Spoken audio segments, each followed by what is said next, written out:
Welcome to week 7 of this 8-week Stay With Yourself course for creating a soulful and lifelong meditation practice. This week we are talking about inner wisdom. We're focusing on learning to look within and start listening to and trusting our own inner voice and our own inner wisdom.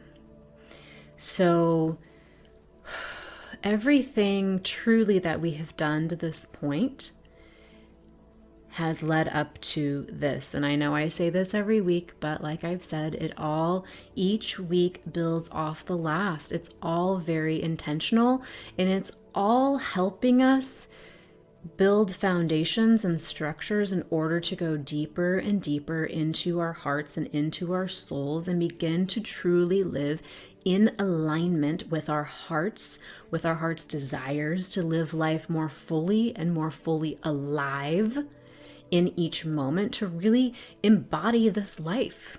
As you've heard me say, life is too long and it is too short to not be living it on our own terms, to be staying with ourselves, to be listening from within, to be honoring what is true for us in our life. And what's true for us is not necessarily going to be true for other people, right? So again, whatever comes before this life, whatever comes after this life, this is where you are now, and this is your one precious life. And we know that when we feel anxious, and when we feel out of control, and when we feel like we're grasping and clinging, or we're feeling resistant and guarded and pushing things away, the truth is it's because we're not really listening to and then honoring what it is that's happening in our hearts. Because when you feel truly heard, when you feel like you are truly listening from within and you are honoring what is happening there,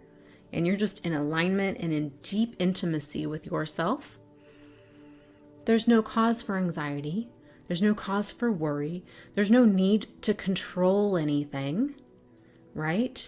And you get to be light and alive and to be in trust with yourself. So we know what it's like to not listen to our instincts and our intuition. We all have had moments, and for me, it was many, many, many, many years of sensing something, not listening to it, and then later finding out that my senses of things were actually really spot on. So often the way that instincts and intuition and inner wisdom arrives is we just get a sense that's like, no, or don't go there, or let's not be friends with that person or enter that relationship, or yes, I want to do that thing, but I'm scared. And then we do the opposite of it, right? We go, oh, it'll be fine. That person will be fine. They seem fine. They seem harmless. Everyone seems to think that they're fine, right? And then we get into that relationship and we're like, oh, it wasn't fine. Oh, I knew. And it's like, without knowing. You might not have the details, right? You might not have the details of like why exactly you had the sense that you should say no to that thing, but then you didn't say no and you did it anyway. And now you're finding out, oh, this is probably why it would have been good to say no, right? So there's no judgment in any of this. There's no judgment in any of this stuff. It's just some of it, and I know this has been my practice, this is how we learn. This is how we learn that we can trust our instincts and our intuition. And it's how we learn to let go of the fact that we don't know how things are going to play out in terms of details, right? We just have to trust and listen and know that that's what's best for us, because our heart is always speaking, our soul is always speaking. So your meditation this week is really for you to connect with your inner wisdom, your soul self, your higher self, your whatever you want to call it, consciousness that knows you intimately and deeply and knows everything around you intimately and deeply and has your back. In a lot of ways, it's trusting the unseen forces that are sensing outside of you, that are picking up on energies and energetics and what's happening in other people, right? Without you knowing the details, there's things that magnetize and there's things that repulse. And it's just really important that we listen to some of the atmosphere around us, and we trust the instincts of our heart. So I'm looking at my notes again this week, and I'm gonna read some of them to you. So intuition, we all have it. We've all ignored it. Where does it come from? Who knows? Who knows where it comes from? It doesn't necessarily matter where it comes from. It's just that we're connecting with it because we know it's there, and we all know we haven't. We all know we've ignored it, and we all know that if we listen to it, life would be a lot easier. And I also said unseen and energetic understanding. So in terms of quantum physics, right, there's energies, there's things happening around us all the time that are unseen, right? We have these unseen percepting senses that, again, we don't exactly know why, but when we have that feeling, it's just important to listen to it, right? And we all know what it's like to not listen to it. And one other thing I wrote in my notes was, only you can ever know what's truly best for you. So we sometimes don't realize that, and that's really the primary focus of this week, is only you can know what's best for you. And sometimes when we're really accustomed to being around other strong personalities, or in a job, or in a group setting, or whatever it is, where there's a lot of people with a lot of opinions and they think that they know what's best, or we grew up, a lot of us were raised and conditioned away from listening to ourselves. Like, hey, I want to go to art school. You don't want to go to art school. You can never make a living going to art school. You should do something practical, right? Or I want to be an architect. Really? Because that requires a lot of math. Like, just any little thing that plants just seeds of doubt in us, we begin to doubt ourselves because maybe we had some adults or some people or a society that doubted for us, right? So we are conditioned in a lot of ways to not trust ourselves, to not listen to ourselves, to be looking outside of ourselves to other people's opinions, other people's thoughts, but they're not us. They don't really know.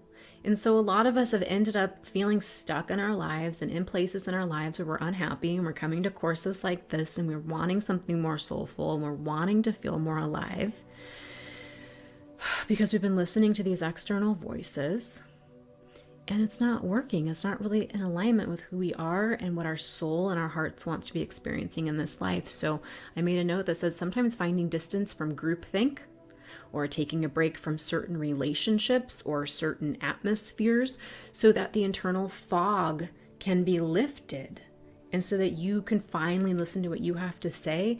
That's some of the external and the physical and the practical practice of this week. So even though the meditation is on turning inward and the practice is learning to listen from within, sometimes if the outside voices and the outside influences are so strong and bombarding, it can be difficult. We're too busy managing this out here to be able to turn in here. So being able to practice things like boundaries, and I mentioned I have a course on Insight Timer called Learn How to Say No, or when relationships end, learning to shift dynamics in a relationship. It doesn't mean the relationship has to be over. It's just maybe the relationship as you know it needs to be different, and therefore it's ending as it is, and a new way of being in relationship needs to be created. Maybe it's just distancing yourself from who you follow on social media, like really starting again, like I've mentioned, curate your social media experience and who it is you put yourself around, so that there's not so much outside noise.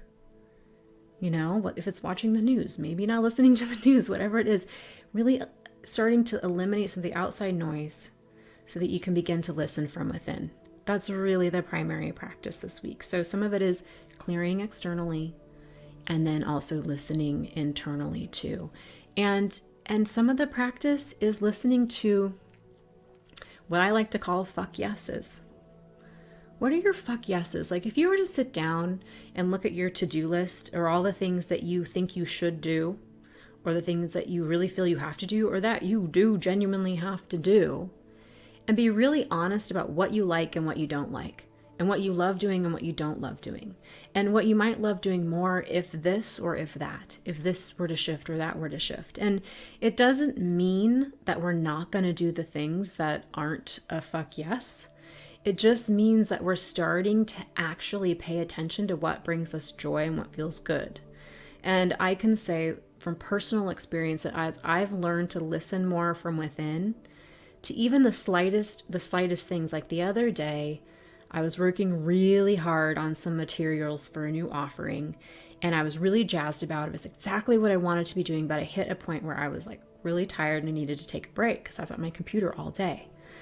And I was like, I don't want to take a break. I want to keep doing this. And I want to take a break.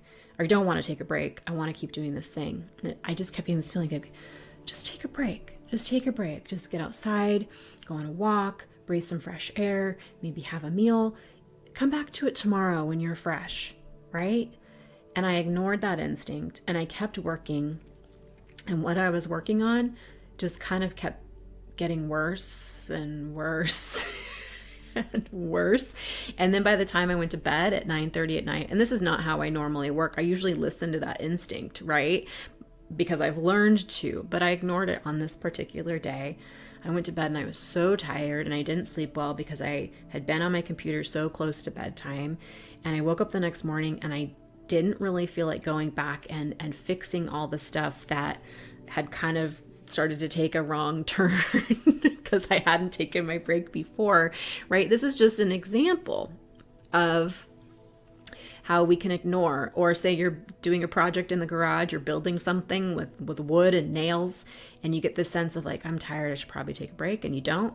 And next thing you know, you're hammering a nail through your finger, right? And we go, oh, I should have taken a break. Those are like really minor things. And then there's, like I mentioned, there's sometimes more energetic and relational things that you're wanting to check in with around. So this week, we're really kind of taking inventory and we're learning to listen from within. And the journal prompts are really, really powerful this week. Definitely do those. And the expand your practice exercises. Some of it is just like we practiced last week, giving ourselves our own attention, being on our own side, enjoying our own company, trusting our own sense of things, because this is your one life. This is your one life to live as you want to live your life. And yes, we have responsibilities in our lives and to other people and to our jobs and to our things, but we also have choice in those things, right? So some of this week is not playing victim to the external stuff, but actually starting to choose what we allow into our atmosphere, what sort of atmosphere we want to be operating in externally, so that the internal fog can clear, the internal noise can clear, and we can actually begin to listen.